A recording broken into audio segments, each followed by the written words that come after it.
ученица 12 D-класса Назарбаев интеллектуальной школы физико-математического направления города Талдыкурган. Мой прадедушка Курсабаев Дауд родился в 1896 году в Амангельдинском районе Костанайской области. Во время коллективизации в 30-х годах с семьей переехал с Костанайской области в Южный Казахстан. 1 августа 1942 года был призван Костандыкским районным военным комиссариатом Южно-Казахстанской области. Место службы 41-й батальон Ленинградского фронта. Участвовал в гражданской войне, в последующих боевых действиях по защите СССР, а также в Великой Отечественной войне. С августа 42 по октябрь 43 на Калининском фронте, с октября 43 по апрель 45 на Прибалтийском фронте, а с апреля 45 на Ленинградском фронте. Красноармеец Курсабаев Дауд за время нахождения в 41-м батальоне проявил себя как дисциплинированный боец. За добросовестное выполнение и перевыполнение заданий имеет ряд благодарностей. Во время летнего наступления в Прибалтике в 1944 году Курсабаев Дауд часто под огнем противника перевыполнял задания на 180-200%. За образцовое выполнение заданий красноармеец Курсабаев был награжден медалью за боевые заслуги. От имени Президиума Верховного Совета Союза СССР за образцовое выполнение боевых заданий, командирование на фронте борьбы с немецкими захватчиками и проявленные при этом доблесть и мужество приказом войскам Ленинградского фронта от 22 июля 1945 года мой прадедушка был награжден медалью за боевые заслуги. Моя родная бабушка Курсабаева Маржанкуль часто вспоминает и рассказывает мне о прадедушках и прабабушках.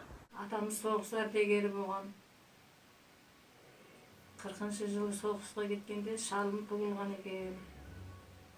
Содан 45-ші жылы соғыстан келіп, інілері болған 2-3 інісінен қара қағаз келіп, содан 47-ші жылы қара қағаз кегесін інісінің әйелден өзі асырап алған екен атамыз. Сноха моего прадедушки, моя 94-летняя прабабушка Якупова Марзия, 1926 года рождения, во времена войны работала в тылу с 15 лет.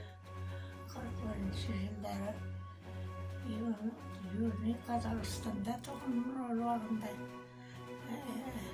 Сол жерден сосын соғыс басталған соң трактор оқуына жіберіп, Мақтаарал деген жерде трактор оқуына 6 ай оқып келдім.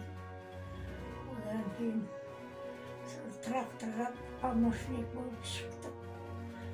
Бір шал бригадир, үлкен старший бригадир. Шал кісілеріне қалған соғыс соғында соғысқа алып кетті жұрттың жастарының бәрін. Одан кейін жасауымызда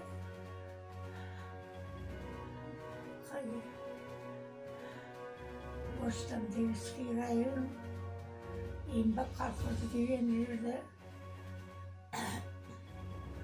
далаға істепке тракторға шығып кетеміз.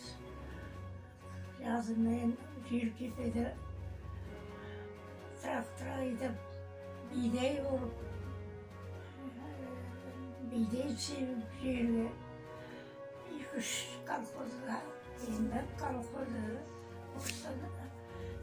Домалақ колхозы, Қызылтан колхозы деген жерлерге барып, далада боламыз.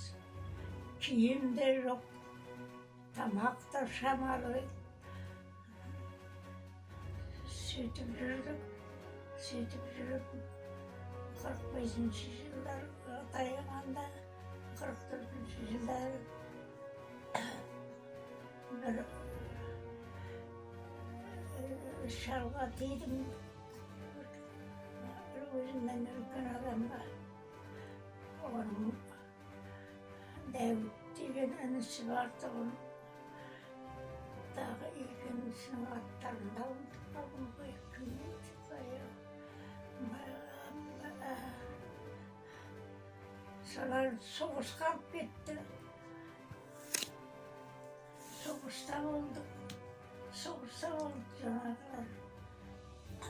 Көп ұзамай-ақ екеуінен қарақат келді. Екеуінен де бір бала қалған тұғын, біреуінен бір қыз, біреуінен бір ұл. Одан кейін қайда енді білейін 45-ші жылдың атаман аяқталғанда Дәуіт деген үлкен кісі біразға келіп қалған үйлігі орында алып кетті соғысқа. Ол да көп ұзамай иығына оқ тиіп ранен болып келді. Соғыс болғанда әйтеуір қолымыз құры тұрмайды. Түнді түндеп, күнді күндеп жұмыс істейміз. Сөйтіп жүріп, қолғап тоқып, әскет оқып, соғыстағыларға жіберіп, помогайтқа жәрдем беріп. Сөйтетіміз, бір минутта қарап отырмайтынбыз.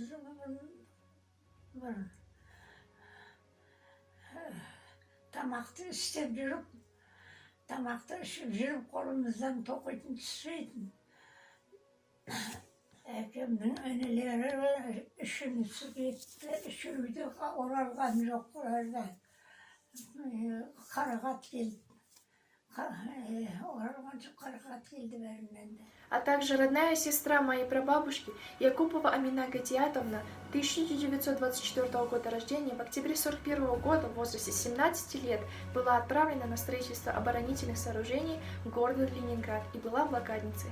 Это моя тетя Якупова Амина Гатиатовна. В октябре 1941 года в возрасте 17 лет с двумя девушками из деревни Верхней Юлшевы Федоровского района Башкортостана была отправлена на строительство оборонительных сооружений города Ленинграда. Жили в бараках и рыли окопы. Как и весь город, оказались в блокаде. Помимо основной работы, девушки ночами дежурили на крышах домов и тушили фугаски. После блокады она вернулась в деревню и продолжала трудиться. Зимой валили лес в белорецких лесах, потом дояркой работала на ферме. Аминапа не любила разговоры о блокаде. И сколько помню, у нее были седые волосы до плеч. Однажды я у нее спросила, а почему они у нее такие? И она сказала, что помыла их отравленной водой. И больше ни слова. Теперь я понимаю, что это для нее были очень тяжелые воспоминания. Для меня мама и 5 ее сестер всегда были примером скромности и стойкости. Я очень горжусь моими прадедушками и прабабушками, всеми героями, участниками и ветеранами Великой Отечественной войны. Ничто не забыто, никто не забыт.